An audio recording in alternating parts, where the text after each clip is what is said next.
আসসালামু আলাইকুম। আজকে কথা বলবো জরায়ু মুখের ক্যান্সারের ভ্যাকসিন নিয়ে।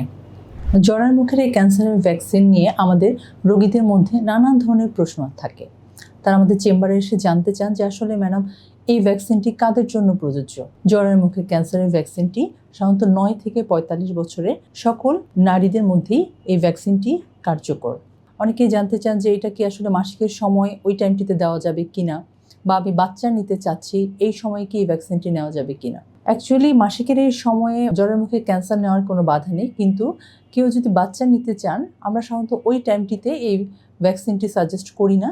তবে যদি এমন হয় যে ভ্যাকসিন নিতে নিতে কেউ প্রেগনেন্ট হয়ে গিয়েছে, সেক্ষেত্রে আমরা তাকে পরবর্তী যে ডোজটা বাকি থাকবে সেটা সাধারণত তার ডেলিভারির পরে নিতে বলি।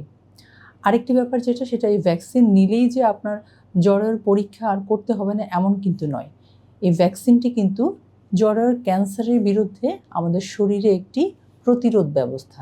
কিন্তু এই ভ্যাকসিন নেওয়ার পরেও কিন্তু আপনাকে নিয়ম মতো শিডিউল অনুযায়ী প্যাপ সিসমিয়ার নামক যে পরীক্ষাটি আছে সেটি করে করে জরায়ুর মুখে কি অবস্থা আছে সেটা জানতে হবে। তাই জরায়ুর মুখের ক্যান্সারের ভ্যাকসিন দিয়ে বন্ধ্যাত্ব হতে পারে বা এটার কোনো পার্শ্ব প্রতিক্রিয়ার জন্য শরীরে কোনো ক্ষতিকর প্রভাব পড়তে পারে এমনটি ভেবে ভয় পাওয়ার কোনো কারণ নেই। বরঞ্চ 9 থেকে 45 বছর বয়সের সকল নারীকেই আমরা এখন উদ্বুদ্ধ করছি এই জরায়ুর মুখের ক্যান্সার প্রতিরোধে ভ্যাকসিন নেওয়ার জন্য।